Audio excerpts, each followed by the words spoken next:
جناب آدم نے خواہش کی ہے حابیل کے قتل کے بعد کہ ایک اچھا سا بیٹا دے. اب کوئی میرے پاس سعادت مند بیٹا نہیں. انبیاء کی خواہشات ہیں, بیٹا مانگتے ہیں اللہ کی بارگاہ میں, لیکن علی کو بیٹے کی کیا ضرورت ہے؟ اللہ نے بغیر مانگے حسن اور حسین جیسے بیٹے دے دیے.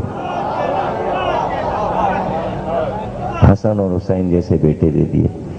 جب ایسے بیٹے تھے پھر کیوں یہ خواہش کی کہ عباس جیسے بیٹے کی ضرورت ہے؟ حسن حسین کے بعد بھی یا علی آپ کو ایک بیٹے کی ضرورت ہے؟ اب میں جو کچھ کہنے جا رہا ہوں یہ قیمتی جملہ ابھی ذہن میں آیا ہے, اس لیے میں اس منزل تک پہنچ گیا تاکہ آپ خوش ہو جائیں. بیٹے تھے علی کے حسن اور حسین, لیکن جیسے ہی آیات نازل ہو گئی نبی پر کہ ابنانا و ابناکم, اللہ نے حسن حسین کو محمد کا بیٹا کہہ دیا, ویسے ہی ہاتھ اٹھائے, پروردگار اب مجھ کو بیٹا دے.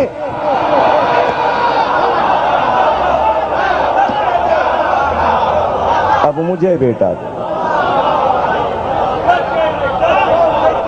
ادھر آیت آئی کہ حسن اور حسین تمہارے بیٹے ہیں, اور ادھر نبی نے حدیث کہی کہ ہیں صلب علی سے دونوں, لیکن میرے بیٹے. وہ آیت ہے, یہ حدیث ہے. تو حدیث اور آیت نے دونوں بچوں پہ ایسا حصار کر لیا کہ اب علی کے بیٹے نہ رہے, نبی اور رسالت کے بیٹے ہو گئے. تو علی نے چاہا کہ ایک امامت کا ایسا بیٹا ہو کہ جو نبوت کے بیٹوں کے ساتھ آ کے کھڑے ہو جائے تو لوگ فرق نہ کر سکیں.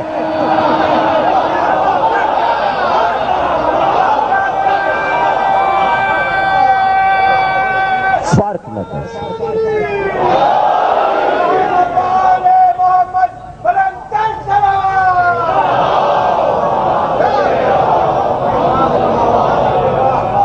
کر سکتے. یہ نہیں دعا میں مانگا کہ اسے امام بنا دینا, بس ایک بیٹا دے دے, ایک بیٹا دے دے. آیت کہہ رہی ہے ابنانا و ابناکم, اے نبی اپنے بیٹوں کو لائیے, اپنے بیٹوں کو لائیے. تو جس دن حسن اور حسین نبی کے بیٹے ہو گئے تو اس دعا میں علی کی یہ راز چھپا تھا. کیا راز چھپا تھا؟ راز یہ چھپا تھا کہ نبی کے لیے میں تھا, اب نبی کے بیٹوں کے لیے نبی سے زیادہ خطرناک دور آنے والا ہے, تو نبی کے بیٹوں کی حفاظت کون کرے گا؟ میں نبی کی حفاظت کر رہا تھا. اب نبی کے بیٹے قیمتی ہو گئے تو فوراً کا پروردگار ہمیں ایک بیٹا چاہیے. جیسے زکریا نے کہا اللہ سے ہمیں ایک بیٹا چاہیے, اللہ نے کہا ہم نے تمہیں یحییٰ جیسا بیٹا دیا. تو کیا علی نے زکریا سے کم عبادتیں کی تھی؟ یہ عبادتوں کا صلہ زکریا کو ملا تھا کہ محراب عبادت میں مانگا کہ بیٹا دے, اور اللہ نے کہا ہم وعدہ کرتے ہیں بیٹا دیں گے, دیں گے بیٹا, اور دیا یحییٰ جیسا بیٹا. اور علی کی عبادتیں تو جانے کب نماز شب میں محراب عبادت میں علی کو یہ معلوم ہو گیا ہو کہ بیٹا ملے گا, بیٹا ملے گا. لیکن بیٹا تو ملے گا, علی نے چاہا کہ اللہ کا وعدہ ہے ایک بیٹا ملے گا حسن اور حسین کے بعد, لیکن انتظام میں کر لوں کہ پلے گا کس گود میں, پلے گا کس گود. اب خدا کا عطیہ بیٹا عطا کر دے خداوند, انتظام چاہتے ہیں علی کہ آغوش کا انتظام ہو. اور اس سلسلے میں جب ہم مولا عباس پہ تقریریں کریں گے تو بار بار حضرت ام البنین پر تقریریں آئیں گی. پہلے اشرے میں نے آپ کو بتایا تھا کہ میری کتاب حضرت ام البنین پر آ گئی ہے، لیکن 11 محرم کو میں صبح ہی ہر سال لاہور چلا جاتا ہوں اور اس کے بعد ملتان کا اشرا پڑھنے کے بعد اب واپسی ہوئی. تو اس سلسلے میں وہ کتاب آپ تک نہ پہنچ سکی میری مصروفیت کی وجہ سے. اب میں نے وہ کتابیں ادھر اسٹال پہ رکھوا دی ہیں. میں چاہوں گا کہ آپ اس کتاب کو ضرور پڑھیں، اور یہ کتاب عربی، فارسی، اردو، ایران، عراق، ہندوستان اور پاکستان میں یہ پہلا موضوع ہے کہ جس پہ میں نے ریسرچ کر کے پہلی کتاب اس بی بی پہ لکھی ہے. امید یہی تھی کہ 100 صفحوں سے زیادہ کی کتاب ہو نہیں پائے گی، لیکن جب کمپیوٹر سے صفحے نکلے تو پتہ چلا کہ 500 صفحے ہو گئے. 500 صفحے کی کتاب ہو گئی، اور یہ کتاب جو ہے ہمارے اکبر صاحب یہاں تشریف فرمائے جنہوں نے بہت خوبصورت چھاپ دی. تو یہ کتاب آپ پڑھیں گے، اس میں سے کچھ حصے ہم آپ کو سنائیں گے. تو ہم نے یہ چاہا کہ حضرت عباس پہ جو کتاب میری آ رہی ہے پہلے ان کی مادر گرامی پر کتاب آ جائے، تاکہ بنیاد کو آپ پہلے پڑھیں اور پھر عباس پر، اور پھر یہ کہ اب یہ اشرا ہو جائے گا. تو حضرت عباس پہ جو کتاب میں نے لکھی شاید اس کی ضخامت بڑھ جائے، اس لیے کہ اگر اس میں نے یہ تقریریں بھی شامل کر دیں تو وہ اس کی بھی ڈبل کتاب ہو جائے گی. یہ 500 ہیں تو شاید اس کے صفحے 800 ہو جائیں جو حضرت عباس پہ میں نے کتاب لکھی ہے. اور اس میں آپ دیکھیں گے میں نے اعلان دے دیا کہ جو کتابیں میری آ رہی ہیں وہ موضوعات ہیں جن پہ اب تک کسی نے نہیں لکھا، اور میں نے صرف وہ موضوع اٹھائے ہیں نئی نسل کے لیے کہ لوگ ڈھونڈتے پھرتے ہیں. مثلا حضرت قاسم کی سوانح حیات کسی نے نہیں لکھی تھی، وہ میں نے لکھ دی ہے. حضرت علی اکبر کی سوانح حیات لکھ دی ہے. ان قریب جو کتاب بالکل تیار ہے وہ ذوالجناح پر ہے، 500 صفحے، یہی ضخامت ہے ذوالجناح پہ جو کتاب آ رہی ہے. پھر پوری دنیا کی تاریخ عزاداری یہ کتاب بھی آ رہی ہے. پھر آج تک جناب صغرا پہ کوئی کتاب نہیں لکھی گئی تھی، وہ بھی ہے. جناب ام کلثوم پر کوئی کتاب نہیں لکھی گئی تھی، وہ بھی ہے. یہ علاوہ اس کے کہ مولا علی پر، جناب فاطمہ پہ، جناب زینب پہ، یہ تو خاص موضوع ہیں جس پہ بہت لوگوں نے لکھا ہے. لیکن یہ جو موضوع میں آپ کو بتا رہا ہوں اس پر کسی نے کتابیں نہیں لکھی تھیں، اس لیے میں نے ان موضوعات کو کامل کیا ہے. اب کوئی لے خریدے یا نہ، لیکن ہم نے اپنا کام کر دیا ہے. ہم نے اپنا کام کر دیا ہے. اب جو شوقین ہوں گے، اور شکر ہے کہ لاہور کے اشرے میں ہماری یہ 100 کتابیں لوگوں نے لی. 100 آدمی بہت ہوتے ہیں اگر 100 آدمی کتاب پڑھیں، اور تقریباً 40-50 لوگوں نے ملتان میں لیا. تو اب یہ کراچی پاکستان کا سب سے بڑا شہر ہے. دیکھنا یہ ہے کہ لاہور اور ملتان سے کم رہتے ہیں یا کراچی کے لوگ آگے بڑھتے ہیں. مطالعے کا امتحان ہوگا.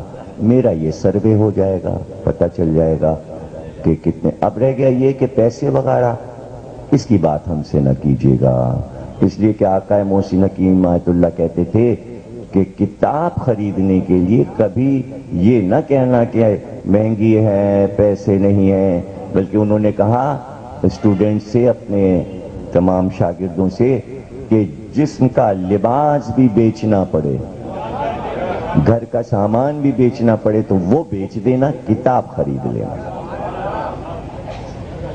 پڑھنا ضرور، کتاب پڑھے بغیر سب بیکار ہے. اور پاکستان میں یہ بیماری عام ہے کہ کتاب نہیں پڑھتے. لیکن آپ لوگ ضرور کتاب پڑھو، اس لیے کہ آپ کے پاس کتاب سمجھانے والے بھی ہیں اور کتاب بھی ہے. وہ بیکار ہے کہ کتاب لوگ تو خرید رہے ہیں اور خرید کے رکھ لی تاج کمپنی کا قرآن، لیکن سمجھانے والے ان کے پاس نہیں ہیں. اگر سمجھانے والے ہوتے تو کتاب سمجھ میں آ چکی ہوتی. تو ہم اس میں آپ کے لیے مطالعے کو آسان بنا رہے ہیں. اب دیکھیے تحقیق کتنی مشکل منزل ہے، اور جب 1400 برس میں مورخین نے بغیر ریسرچ کے روایتیں لکھ دی ہوں تو ان کو پرکھنا کتنا مشکل ہے. اب دیکھیے میں مثال دیتا ہوں. تین چیزیں حضرت عباس کے سوانح حیات سے ہم لیتے ہیں اور لے کر کتابوں سے آپ کو سمجھاتے ہیں کہ تحقیق کسے کہتے ہیں. اچھا، اب ہر دور کا مورخ جو حضرت عباس کی سوانح حیات لکھ رہا ہے وہ تین چیزوں کو چاہتا ہے کہ تینوں چیزیں وہ ایک وقت میں ثابت کر دے اور تینوں باتوں کو منوا لے. لیکن تینوں باتیں الگ الگ سمت میں جا رہی ہیں. اب وہ کیا ہے؟ تین باتیں. پہلی بات مورخ یہ لکھ رہا ہے کہ حضرت ام البنین کی شادی جناب سیدہ کی وفات کے بعد مولا علی سے شادی ہو گئی. سمجھے نا؟ یعنی وہ یہ چاہتا ہے کہ جناب سیدہ کے فوراً بعد یہ ثابت کرے کہ علی نے جو دوسری شادی کی وہ مادر عباس سے کی، یعنی ام البنین سے کی. یہ بات وہ منوانا چاہتا ہے مورخ، اصرار کر رہا ہے اس پر. وہ چاہتا ہے کہ ام البنین کو اولیت دے بعد سیدہ، اس لیے وہ بضد ہے کہ جناب سیدہ کے بعد جو شادی وہ دکھائے ام البنین کی. ٹھیک ہے صاحب، چلیے مان لیجئے، مورخ کی بات مان لیجئے، کیسا ہوا ہوگا. اب دوسری بات وہ کہتا ہے کہ حضرت عباس شادی کے 1 سال بعد پیدا ہوئے اور پیدا ہوئے 26 ہجری میں، تیسری خلافت کے دور میں 26 ہجری میں. اس پر بھی بضد ہے کہ 26 ہجری منوائے. اب تیسری بات وہ یہ کہتا ہے کہ کربلا میں عباس 32 برس کے تھے. ایک ہی وقت میں 3 باتیں منوانا چاہتا ہے. ام البنین کی شادی دکھانا چاہتا ہے جناب سیدہ کے فوراً بعد، 26 ہجری میں ولادت دکھانا چاہتا ہے، کربلا میں عباس کو 32 برس کا دکھانا چاہتا ہے. اور تینوں باتوں پہ بضد ہے اور یہ نہیں دیکھ رہا کہ یہ تینوں باتیں ٹیلی نہیں کر رہی ہیں. اب اگر آپ یہ نظر میں رکھ کے پھر کتابیں ساری پڑھ ڈالیے حضرت عباس پر تو آپ الجھن میں پڑ جائیں گے. تینوں باتوں پہ اصرار کر رہا ہے. اب آئیے دیکھیے، بی بی کی شہزادی کی شہادت ہوئی 11 ہجری میں، اس کے فوراً بعد ہے 12 ہجری. اگر ام البنین کی شادی 12 ہجری میں ہوئی تو 12 ہجری سے 61 ہجری کتنے برس بنے؟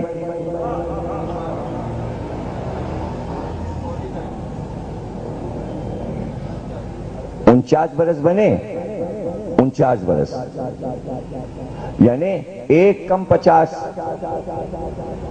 وہ کہہ رہا ہے شادی کے ایک بار عباس پیدا ہو گئے 1 سال کے بعد.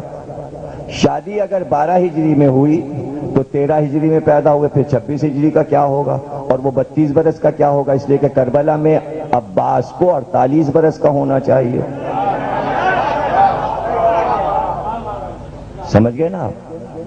32 کا بھی لکھ رہا ہے، 26 میں ولادت لکھ رہا ہے. شادی کے 1 سال بعد چاہتا ہے کہ عباس کی ولادت بھی دکھا دے. شادی جناب سیدہ کے فوراً بعد دکھانا چاہتا ہے.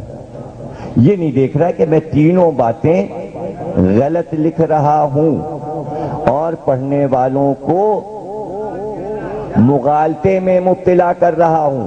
پلٹ پلٹ کے صرف ریسرچ نہیں جانتا، تحقیق نہیں جانتا.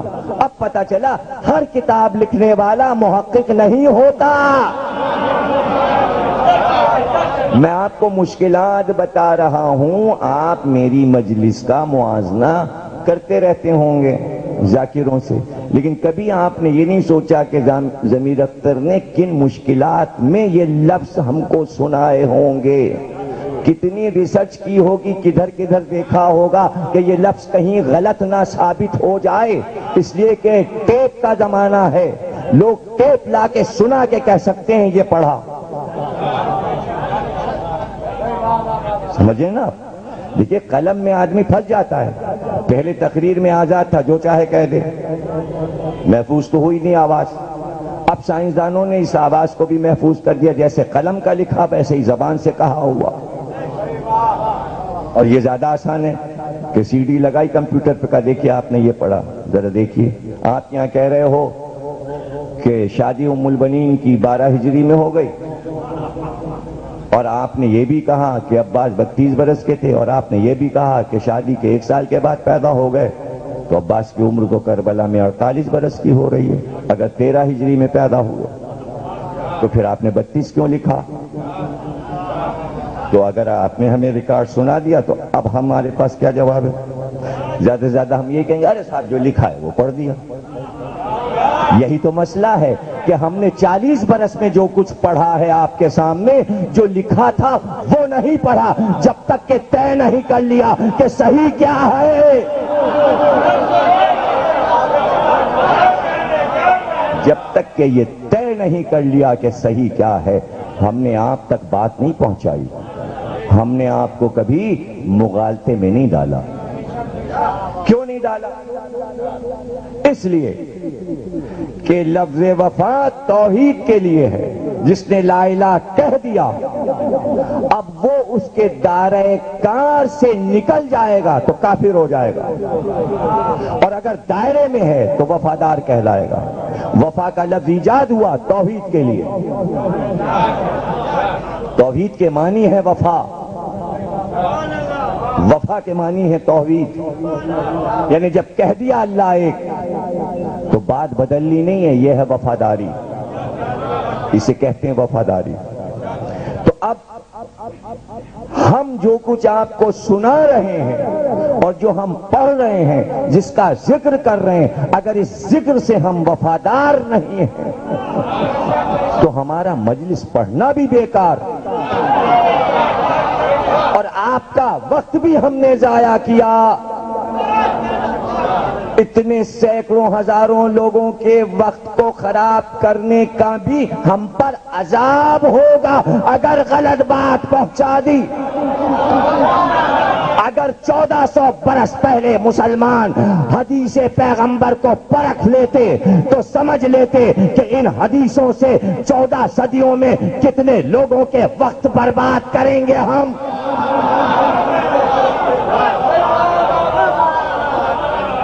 اس لیے ایک علم ایجاد ہوا، علم رجال، اور اس کے موجد علی ہیں، اور پھر ان کا ہر بیٹا اس پر عامل رہا کہ یہ علم سکھائے کہ جب تک رجال پر عبور نہیں حاصل کر لوگے نہیں جان سکتے کہ روایت سچی ہے کہ جھوٹی۔ رجال، رجال جمع ہے رجل کی، رجل کہتے ہیں مرد کو، کل علم دیں گے رجل کو، راوی جو ہو وہ رجل ہو، مرد ہو،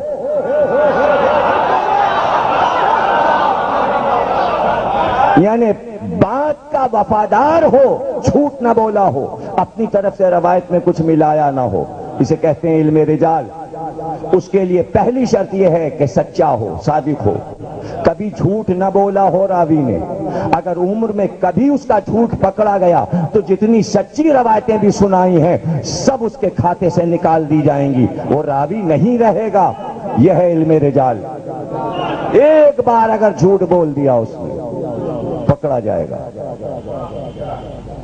جب تک کہ یہ علم نہیں ہے مسلمانوں کے پاس، آپ ڈھیر لگا دو حدیثوں کے، بیکار، اور پھر بتا دیا کہ رجال کے ساتھ ساتھ یہ دیکھ لینا کہ حدیث قرآن کی آیت کے مطابق ہے یا نہیں۔ ابھی میں نے آپ کو ایک آیت سنائی تھی اور ایک حدیث فوراً سنائی، دونوں مل گئی نا، وہاں ابنانا اور یہاں کہا ہیں سلب علی سے میرے بیٹے، وہ آئے تھے اپنا آنا اور یہ حدیث ہے، دونوں مل رہی ہیں نا، دونوں ایک دوسرے کی ضد تو نہیں ہے، بانٹ ٹکرا تو نہیں رہی ہے۔ لیکن اگر یہ کہہ دیا جائے حدیث میں کہ رسول یہ کہہ گئے کہ نہ میں کسی کا وارث ہوتا ہوں نہ میں کسی کو وارث بناتا ہوں، تو اب اس حدیث کو قرآن میں دیکھا جائے گا تو قرآن میں 2 جگہ یہ آیا کہ زکریا نے کہا کہ مجھے بیٹا دے تاکہ میری زمینوں کا وہ وارث بنے، داؤد نے سلیمان کو اپنی زمینوں کا اور مال کا وارث بنایا، تو نبی وارث ہوتا بھی ہے وارث بناتا بھی ہے۔ یہ حدیث کیسے آئی؟ سیدہ نبی کی وارث، حدیث جھوٹی ہو گئی، حدیث جھوٹی ہو گئی۔ تو جب تک کہ آپ پرکھ نہ لیں حالات و واقعات کو، کیسے حوالے کریں گے مستقبل کے، صفحات پہ کیسے لکھیں گے؟ اور یوں تو پھر نقل کر دیجئے، جو پہلے لکھا تھا وہی اٹھائیے نقل کر دیجئے، تو آپ کو کیا پتا اس کتاب میں مجھے کیا دقتیں ہوئیں۔ تو پہلے میں نے یہ مسئلہ حل کیا کہ لو پورا جائزہ لیتے ہیں کہ علی کی بیویاں کتنی ہیں اور کب کب شادی ہوئی، اور تمام بیٹوں کی عمریں ہم دیکھ لیں، اس سے ہمیں اندازہ ہو جائے گا کس بیوی سے کون سا بیٹا پیدا ہوا۔ اب یہ ڈھونڈنا مشکل تھا کہ شادی کب ہوئی، تو سن تو کسی نے لکھا نہیں، سن کیسے وہ بتاتے تھے فلانا واقعہ ہوا اس کے بعد یہ شادی ہو گئی۔ نہیں سمجھے آپ؟ سمجھے نا آپ؟ یعنی سن ڈھونڈنا مشکل نہیں ہے، راوی سن نہیں لکھا کرتا تھا، سن سے کوئی دلچسپی نہیں تھی مورخین کو، کہیں بھی سن نہیں لکھتے تھے، وہ کیا لکھا بدر کی لڑائی ہوئی اور اس کے بعد علی اور فاطمہ کی شادی ہو گئی۔ تو اس سے یہ پتا چلا کہ پہلی ہجری میں بدر ہوئی، اس کے بعد فوراً دوسری ہجری آ گئی، تو علی کی شادی جناب سیدہ سے دوسری ہجری میں ہوئی۔ جنگ خندق ہوئی، اس کے بعد امام حسین پیدا ہو گئے، سمجھ میں بات آ گئی کہ 4 ہجری میں پیدا ہوئے، اس لیے کہ جنگ کب ہوئی؟ 7 ہجری خیبر ہوئی، سمجھے نا؟ اس کے بعد جو واقعہ ہو جائے وہ 8 ہجری میں ہوگا، تو واقعے سے لکھا کرتے تھے۔ یعنی رسول اللہ کب پیدا ہوئے؟ انہوں نے کہا اس سال پیدا ہوئے جب ہاتھی والے آئے تھے، سورہ فیل ہے نا قرآن میں، الم تر کیف فعل ربک، تو اب جب ہاتھی والے آئے اس سال نبی پیدا ہوئے، قرآن نے گواہی دی، الم تر کیف، اے محمد تم نے دیکھا کہ وہ اپنے ہاتھی لے کر آئے تھے؟ یعنی نبی دیکھ رہے تھے کہ ابرہہ لشکر لے کر آیا ہے، قرآن نے ولادت کا سن بتایا۔ ان کا علی کب پیدا ہوئے؟ انہوں نے کہا ہاتھی والے جب آئے تھے اس کو 30 برس گزر چکے تھے جب علی کعبے میں پیدا ہوئے، تو انہوں نے کہا 30 عام الفیل۔ اس طرح سن تلاش کیا جاتا ہے۔ تو جب ہمیں پتہ چل گیا کہ سن تلاش کیسے عرب والے کرتے تھے تو ہم نے تلاش کر لیا، ہمیں پتہ چل گیا، تو پہلے ہم نے ترتیب بنائی کہ ہم پہلے یہ دیکھ لیں کہ حضرت علی کی بیویاں کتنی ہیں، پھر ہم یہ دیکھ لیں کہ علی کے بیٹے کتنے ہیں، پھر ہم یہ دیکھ لیں کہ علی کی بیٹیاں کتنی ہیں، اس کے بعد ہم ترتیب میں یہ دیکھ لیں کہ جناب ام البنین کب بیاہ کر آ رہی ہیں۔ تو پہلا چیپٹر ہم نے اس کا لکھا قرآن میں عورت کا مرتبہ۔ یہاں سے ہم نے شروع کیا کہ چونکہ ایک خاتون پر کتاب ہے تو پہلے ہم یہ بتا دیں کہ قرآن میں کتنی عورتوں کا ذکر ہے۔ تو عورت کی عظمت قرآن و محمد و آل محمد کی نظر میں، اور پھر وہ 11 عورتیں جن کا قرآن میں ذکر ہے، ان 11 عورتوں کا ذکر کیا۔ اس کے بعد مولا علی کی ازدواجی زندگی، اور اس میں ظاہر ہے کہ یہ پہلی بار آپ کو اس کتاب میں یہ بات ملے گی کہ میں نے حضرت علی کی بیویاں، سب کے نام، اولاد، بیٹوں کے نام، اور اس میں آپ کو ابھی میں تھوڑا تھوڑا حیرت زدہ کروں گا اور کچھ آپ سے پوچھوں گا۔ دیکھیے سب سے پہلی شادی مولا علی کی جناب سیدہ سے ہوئی 2 ہجری میں، اب بی بی نے وصیت کی. کیا وصیت کی؟ کہ یا علی میرے بعد آپ امامہ سے شادی کیجئے گا. امامہ کون ہے؟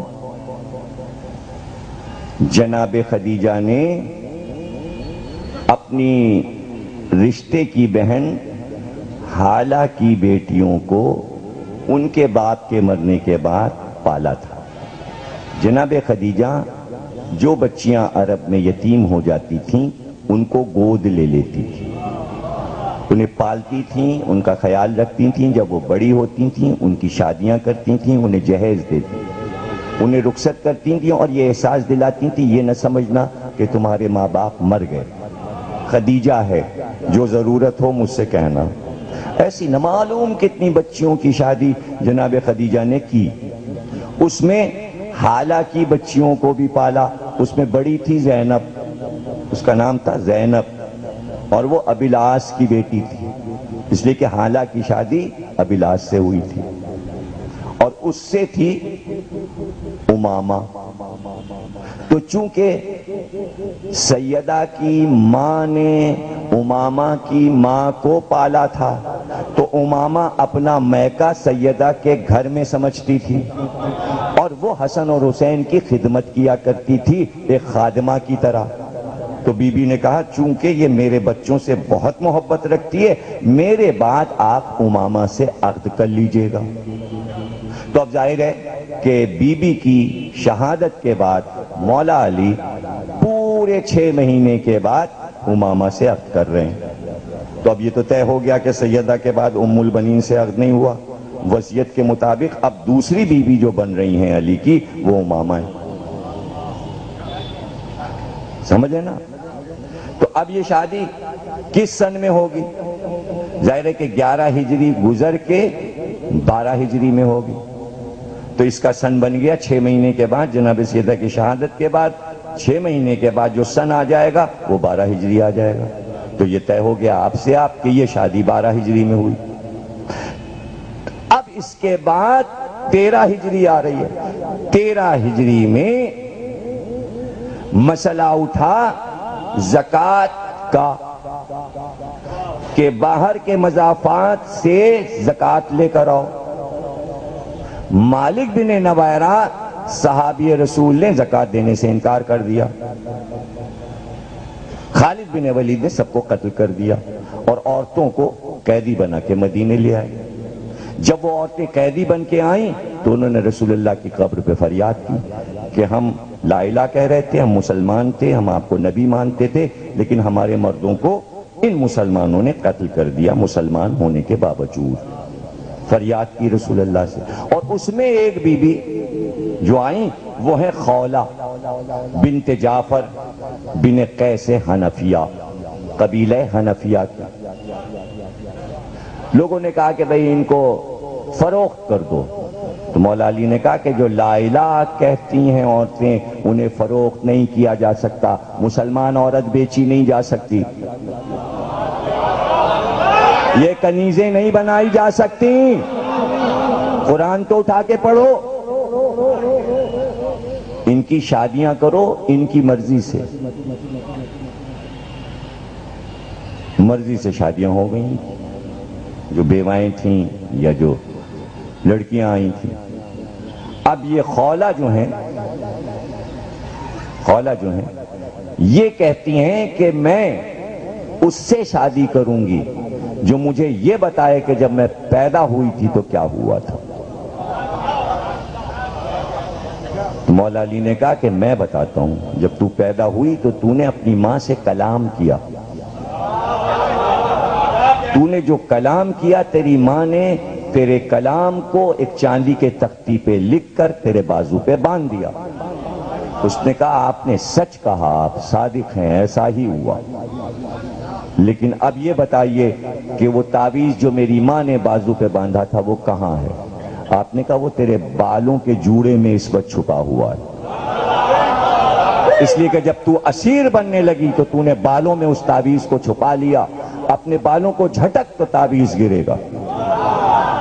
اس نے خود کہا آپ مجھے اپنے عہد میں لے سکتے ہیں. خولہ مولا علی کے عقد میں آ گئیں۔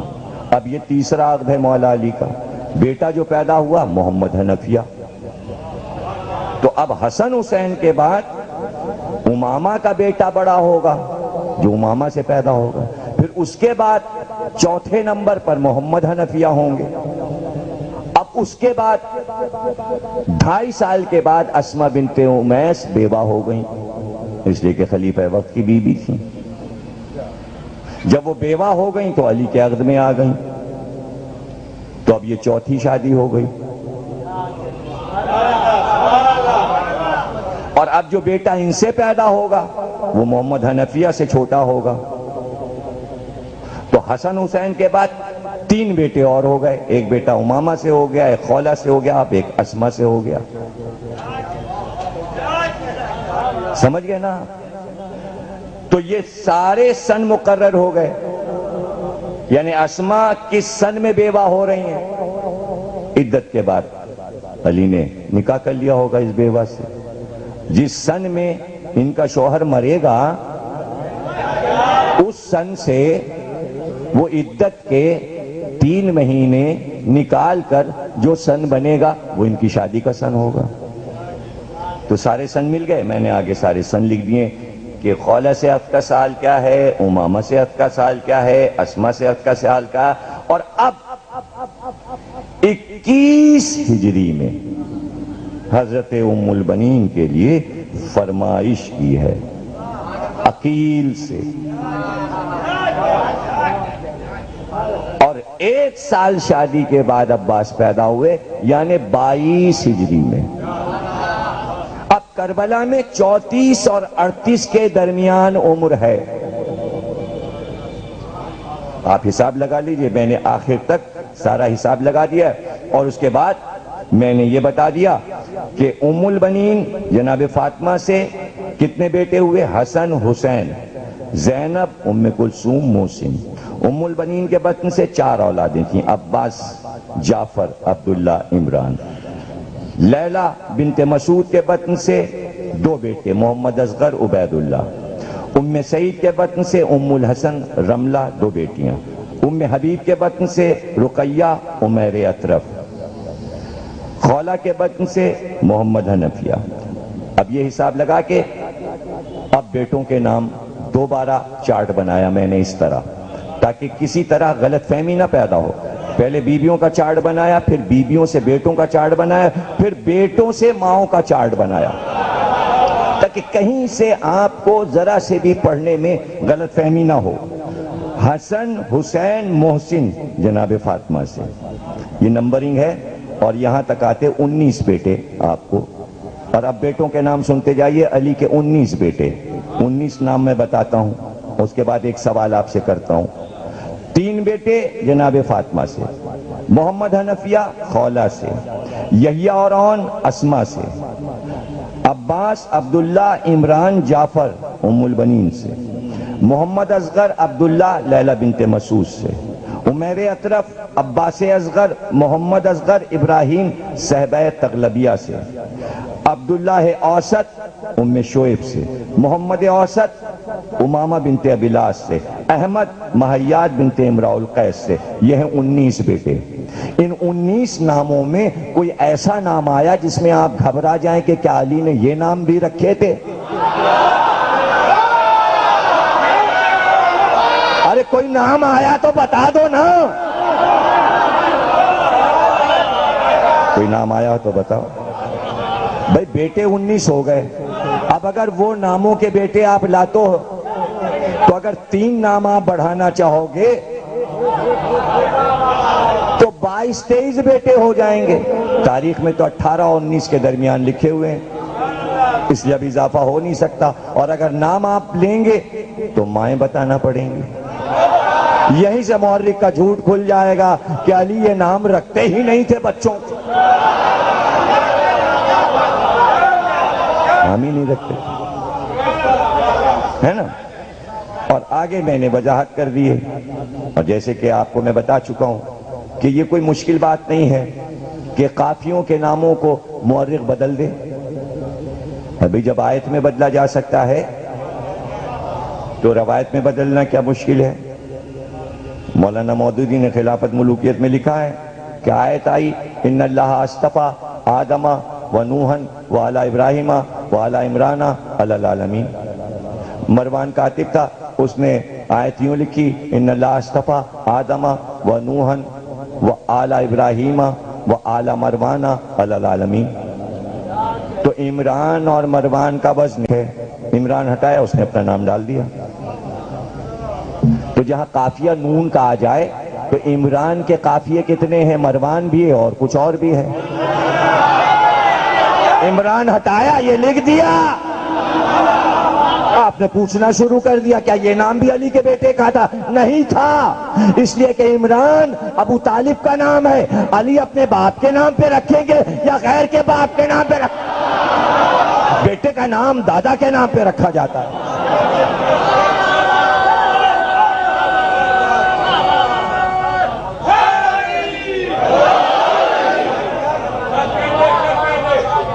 تو جناب علی، اس کے بعد میں نے چارٹ بنا دیا بیٹیوں کا. اب 18 بیٹیوں کے نام میں نے لکھ دیے. میں 18 بیٹیوں کے نام بتاؤں گا آپ کو، اور اس کے بعد میں ان کے شوہروں کے نام بھی سناتا ہوں. پھر اس کے بعد مجھ سے آپ پوچھئے گا کہ اس میں ایک نام نہیں آیا. بھائی یہ ہمارا مجمع جو ہے نا، یہ کب سے ہمیں سن رہا ہے؟ ارے بھائی سن 80 سے یہ اشرا ہو رہا ہے، 82 سے. اور یہ کون سا سن چل رہا ہے؟ 2006. تو کوئی چیز بتانے کی ضرورت نہیں، آپ تو اشارے میں بات سمجھ جاتے ہیں. جناب زینب کبریٰ 18 بیٹیوں میں سب سے افضل. اس کے بعد مرتبہ ہے جناب ام کلثوم کا. پھر اس کے بعد فاطمہ بنت علی، زینب صغریٰ، رقیہ، ام ہانی، ام سلمہ، ام کرام، جمانہ، حضرت میمونہ، خدیجہ، نفیسہ، ام الحسن، رملہ کبریٰ، سکینہ، رقیہ صغریٰ، تقیہ، رملہ صغریٰ. 18 بیٹیاں ہو گئیں. اب شوہروں کے نام سن لیجئے. حضرت زینب شوہر عبداللہ ابن جعفر، ام کلثوم شوہر عون بن جعفر طیار، فاطمہ بنت علی شوہر محمد بن ابو سعید بن عقیل، حضرت زینب صغریٰ محمد بن عقیل، رقیہ حضرت مسلم بن عقیل، ام ہانی عبداللہ اکبر بن عقیل، ام سلمہ سلت ابن عبداللہ بن نوفل بن حارث بن عبد المطلب کی بیوی، حضرت ام کرام بچپن میں انتقال کر گئیں، میمونہ عبداللہ اصغر بن عقیل شوہر، خدیجہ حضرت عبد الرحمن بن عقیل شوہر، نفیسہ کثیر ابن عباس بن عبد المطلب شوہر، ام الحسن جودہ بن حبیرہ گورنر خراسان ام الحسن کے شوہر علی کے داماد، رملہ کبریٰ ابو الحیاج بن عبداللہ بن ابی سفیان بن حارث بن عبد المطلب. یہ ابو سفیان عبد المطلب کے پوتے ہیں، وہ والا ابو سفیان نہیں. سکینہ رقیہ تقیہ بچپن میں انتقال کر گئیں، رملہ صغریٰ جعفر بن عقیل کی زوجہ. اب ان شوہروں میں کوئی نام آیا؟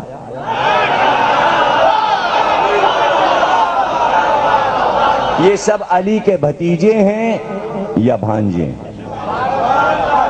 یہ سب اپنے اپنے پھوپھیوں کے گھر گئیں یا چچاؤں کے گھر گئیں؟ جب چچاؤں پھوپھیوں کے لڑکے ہوتے ہیں تو ادھر ادھر سے رشتہ نہیں لیا جاتا. یہ ہے وہ پاکیزہ گھرانہ جس میں لوگ چاہتے ہیں کہ ملاوٹ کی جائے. تو اب ملاوٹ اگر کر دی جائے تو آپ کو تو معلوم ہے کہ ملاوٹ کا کاروبار بہت ترقی پر ہے، بہت ترقی پر ہے. اور اتنی ترقی پر ہے کہ کسی گھر سے سوکھے پتے منوں پکڑے جاتے ہیں بوریوں میں. اخبار میں تصویر آتی ہے صاحب درخت کے پتے بھرے ہوئے ہیں اس مکان میں، اور وہیں دوسرے قریب کے مکان میں مرچا اور ہلدی اور دھنیا پیسنے کی مشینیں لگی ہیں، اور اس میں درخت کے سوکھے پتے پیس پیس کے ہلدی میں، دھنیا میں، مرچے میں. یہ سب اخبار میں آتا ہے. یہ ہے ملاوٹ. آپ چاول منگایا آپ نے، دالیں منگائیں آپ نے، اب ظاہر ہے ملاوٹ ہے. تو ملاوٹ کی بھی مشینیں بن گئی ہیں ملاوٹ کو نکالنے کی، کہ کنکر پتھر کیسے الگ کیے جائیں دھان میں سے، چاول میں سے، دالوں میں سے. تو قیمتیں الگ الگ ہیں، نہیں سمجھے آپ؟ یعنی وہ ارہر کی دال آپ لیں، چنے کی دال جس میں ملاوٹ ہے تو اس کا ریٹ دوسرا ہے، اور جو چنوا کے کنکر پتھر نکلوا کے پیک کر کے خوبصورت رکھا ہوا ہے سپر اسٹور میں، اس کی قیمت الگ لکھی. کیوں بھائی یہ قیمت الگ کیوں, اتنا فرق کیوں, 5-10 روپے کا؟ صاحب اس میں کوئی کنکر پتھر نہیں ملے گا, یہ لے جاؤ گے تو خود چننا پڑے گا. تو کتابیں بھی 2 طرح کی ہیں, ملاوٹ والی سستی مل جائیں گی, اور جو کنکر پتھر چن کر ہیں تو وہ ذرا کچھ مہنگی ملیں گی. گھبرا نہ جانا.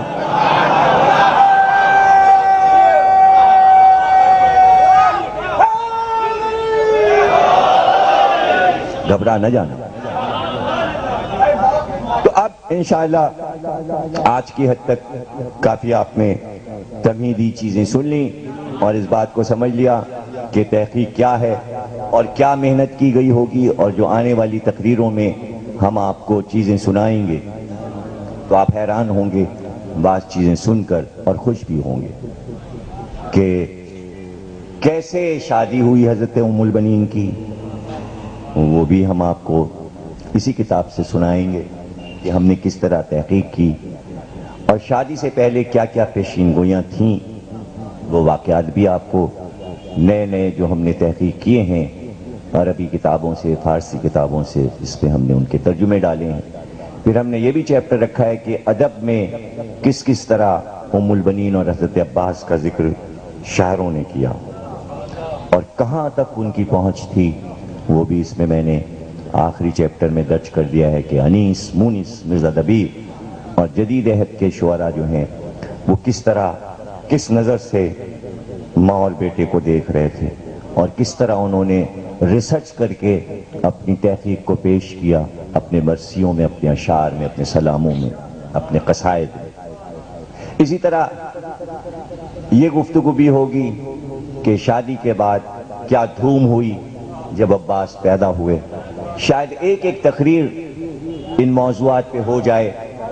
ہو سکتا ہے کہ ایک تقریر پوری شادی پر ہی ختم ہو جائے کہ کیسے ام البنین کی شادی علی سے ہوئی, اس لیے کہ وقت کا پتہ نہیں چلے گا, بیانات بڑے طویل ہیں. انشاءاللہ گفتگو کریں گے. پھر وہ دن کتنا مبارک ہے جب علی کی گود میں عباس جیسا بیٹا آیا. تو ہو سکتا ہے ایک تقریر ولادت پہ ہو جائے. پھر اس کے بعد عباس تنہا تو نہیں تھے, 3 بھائی اور بھی پیدا ہوئے, ان کی کیا شان تھی. اس لیے کہ علی کی یہ وہ بیوی ہیں, اس جملے کو ضائع نہ کیجیے گا. یہ سب قیمتی قیمتی جملے آ جاتے ہیں, حالانکہ پہلی تقریر کے جملے یہ نہیں ہیں قیمتی جملے, لیکن جب آ جاتے ہیں تو پھر دل چاہتا ہے دے ہی دیں. تو یہ بھی ایک خوبصورت جملہ آپ کو دے رہے ہیں کہ علی کی بیویوں میں ام البنین وہ واحد بیوی ہیں جنہوں نے علی کے گھر میں 4 چاند لگا دیے. 4 چاند جیسے بیٹے امامت کے گھرانے کو دیے. یہ ہے ام البنین. اس میں ہو سکتا ہے کہ آگے ہم جب عباس کا بچپن بیان کریں تقریر اسی میں نکل جائے. پھر اس کے بعد ہم جوانی جب عباس کی بیان کریں تو ایک تقریر اسی میں نکل جائے. اور پھر جب ہم عباس کے حسن کی تصویر کھینچیں تو ہو سکتا ہے ایک تقریر اسی پر ہو جائے. اور پھر ہم عباس کی شجاعت بیان کرنا شروع کریں تو ہو سکتا ہے ایک سے زیادہ تقریریں ہو جائیں صرف شجاعت پر. اور جب ہم وفاداری کے مناظر کھینچیں تو ہو سکتا ہے کئی تقریریں ہو جائیں. تو ابھی کربلا پہنچتے پہنچتے, علم ملتے ملتے سقائیت کی منزل تک, تو ہم کیسے 10 تقریروں کی یہ منزلیں طے کریں گے. یہ آپ جتنا احساس کریں گے, جتنا محسوس کریں گے, اتنا آپ کو اس موضوع میں لطف آئے گا. اور لطف اس لیے بھی زیادہ آئے گا کہ پہلی بار عشرے کا موضوع بنا ہے, ورنہ 8 محرم تک تو سب نے سنا ہے.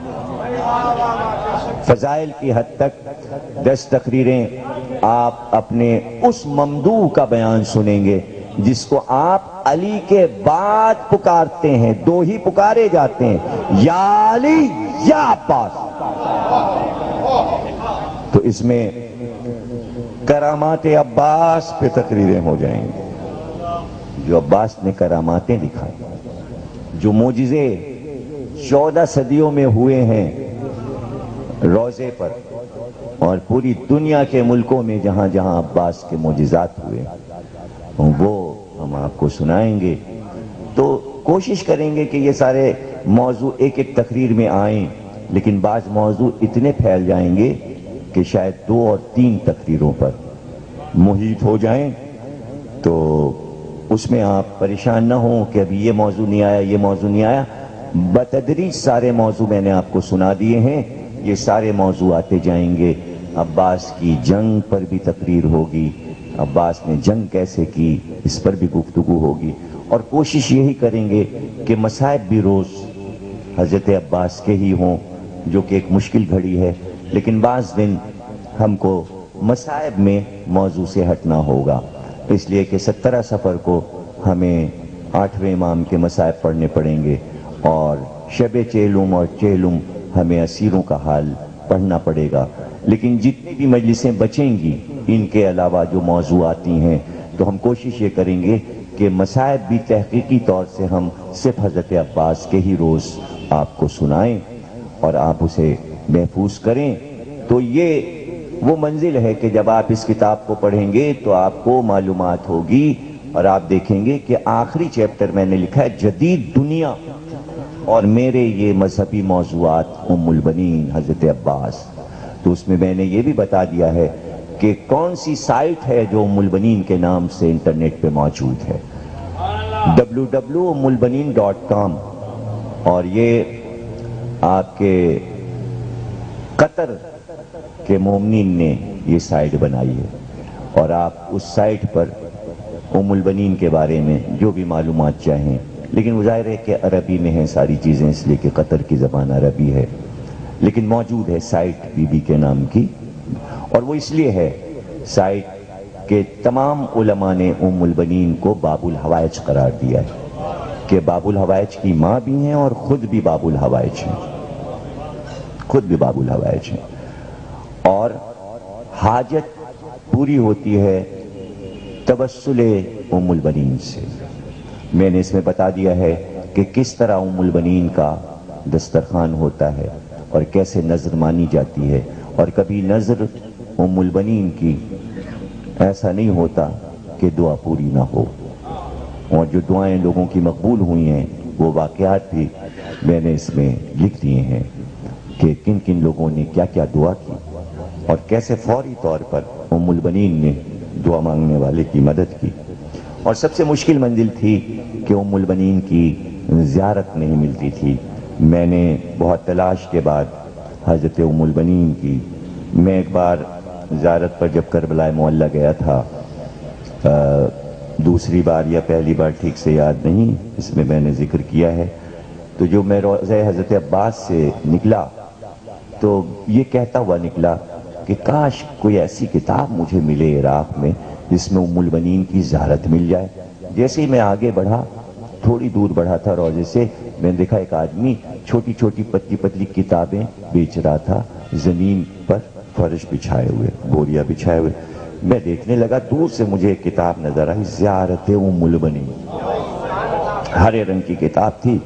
وہ کتاب میں لایا، کوئی تقریباً 20 برس میرے پاس رکھی رہی.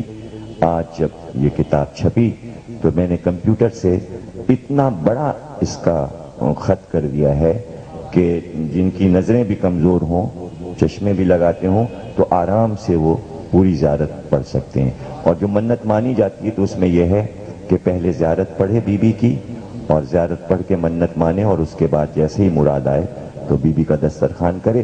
اس کے بعد میں نے اس کا ترجمہ کہ زیارت میں کیا کہہ رہے ہیں ہم، یعنی ہم سمجھ کے پڑھیں کہ ہم اس زیارت میں کہہ کیا رہے ہیں، اور بی بی کو کیسے خراج. اور یہ زیارت امام صادق علیہ السلام کی لکھوائی ہوئی ہے.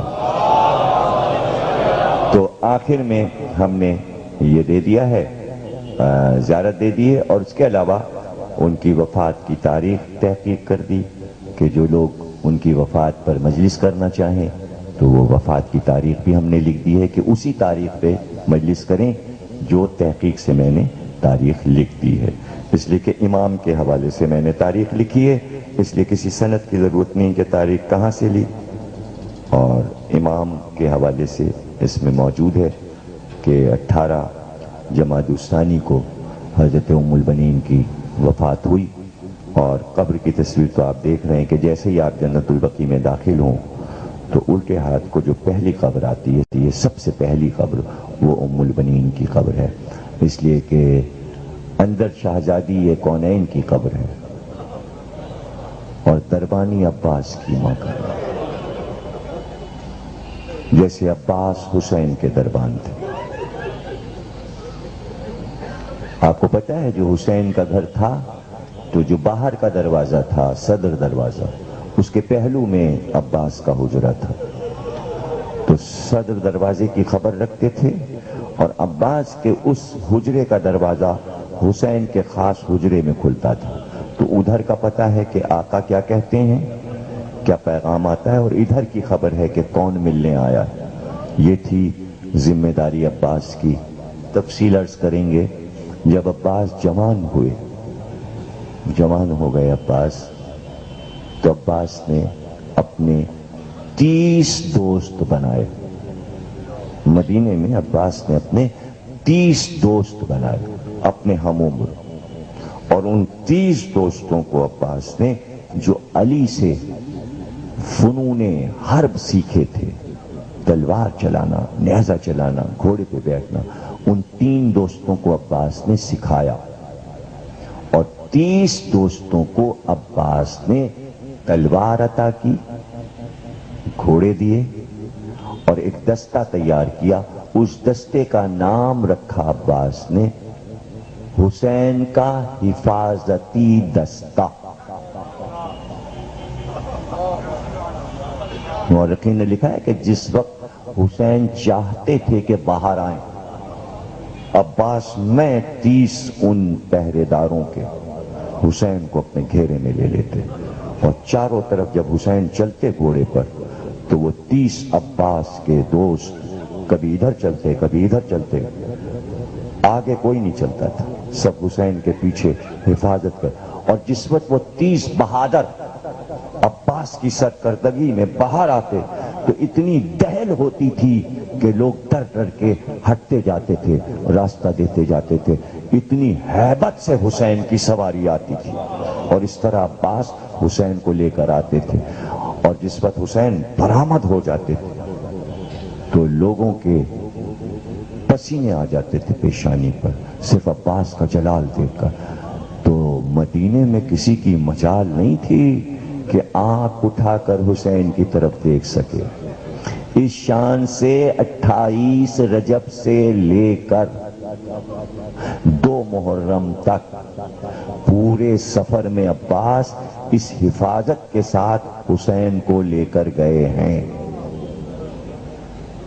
یہ دستہ کیوں بنایا تھا حسین نے؟ شاید عباس کو یہ معلوم تھا کہ حسین کا حفاظتی دستہ حسین کی حفاظت کرے گا، اور میں کبھی کبھی حسین کے پاس سے ہٹ بھی جایا کروں گا، چھوڑنا بھی پڑے گا ہمیں حسین کو، تو اس لیے کم از کم میرے بتائے ہوئے ماہر حسین کے گرد رہیں۔ جملے کو آپ نے نظر انداز کر دیا، اس لیے کہ عباس کو معلوم ہے کہ ہٹنا پڑے گا، حسین کے پاس سے ہٹنا پڑے گا راستے میں، تو 30 آدمی تو رہے حسین کے پاس، کیوں ہٹنا پڑے گا؟ شاید آواز سکینہ کی آ جائے، چچا ادھر آئیے، شاید زینب کی آواز آ جائے، عباس ذرا ادھر تو آؤ، بہن کچھ کہنا چاہتی ہے۔ دیکھا آپ نے کتنا قیمتی جملہ تھا جو میں نے کہا کہ حسین کے پاس سے کچھ دیر کے لیے عباس کو ہٹنا پڑے گا۔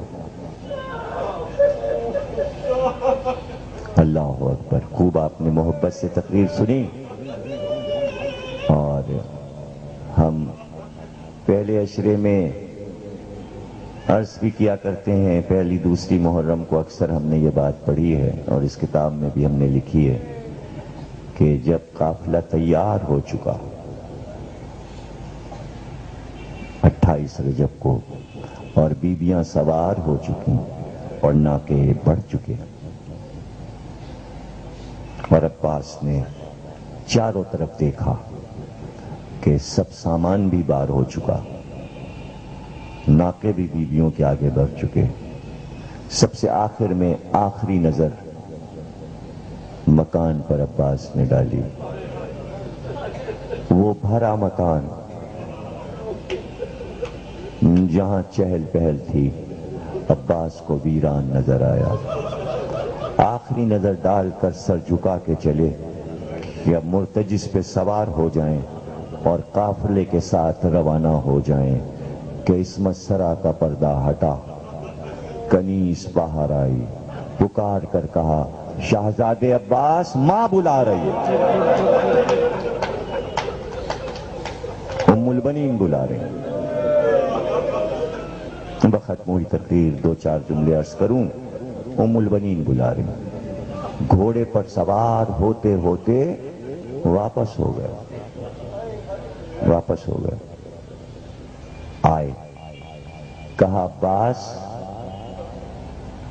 ام البنین نے کہا عباس تینوں بھائیوں کو بھی لے کر ساتھ آؤ. عباس واپس آئے. آواز تھی, جعفر جلدی نہ کرو, ٹھہرو. عبداللہ ادھر آؤ, عمران ادھر آؤ, ماں بلا رہے. اب ذرا سوچئے, 4 برابر کے قامت کے جوان بیٹے,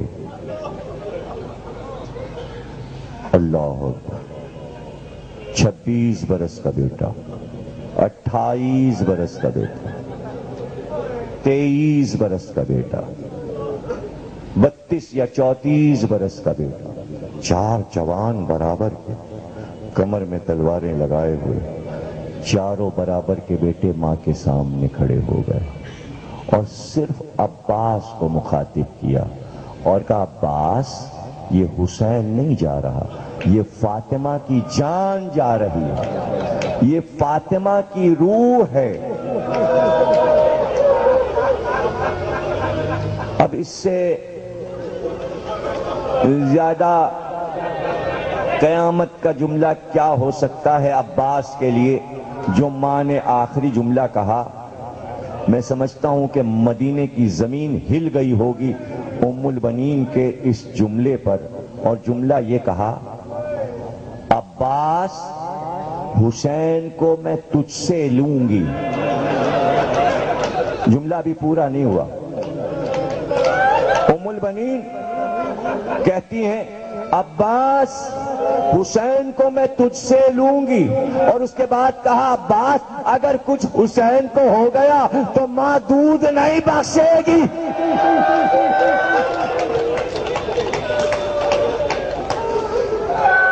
ماں دودھ نہیں بخشے گی. اور پھر آپ کو ہم سنائیں گے کہ یہاں پر میر انیس اور میر مونس نے کیا کمال دکھایا ہے.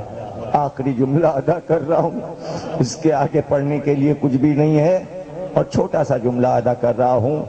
ایک بار بشیر کو جب یہ معلوم ہوا کہ مادر عباس ہیں یہ, تو اس نے بیان کرنا شروع کر دیا کہ بی بی ہم تمہیں کیا عباس کے کارنامے بتائیں, اور کیا ہم تمہیں تمہارے بیٹوں کی بہادری سنائیں, جعفر اور عبداللہ اور عمران کی. تو ایک بار ہاتھ اٹھا کر کہا, رک جا بشیر, مجھے نہیں اپنے بیٹوں کا حال سننا ہے, پہلے مجھے یہ بتا کہ میرے حسین کا کیا ہوا, مجھے میرے حسین کا حال سنا دے. آگے کا جملہ سنیے تو بہت روئیں گے. کہا, بشیر ابھی نہ عباس میرا بیٹا نہ میں اس کی ماں, جب تک مجھے یہ نہ پتا چل جائے کہ عباس نے وفا دکھائی کہ نہیں دکھائی. اللہ اکبر. مجھے حسین کا حال سنا, مجھے اپنے بیٹوں کا حال نہیں سننا, مجھے اپنے بیٹوں کا حال نہیں سننا. ابھی وہ میرے بیٹے نہیں ہیں, پہلے مجھے بتا.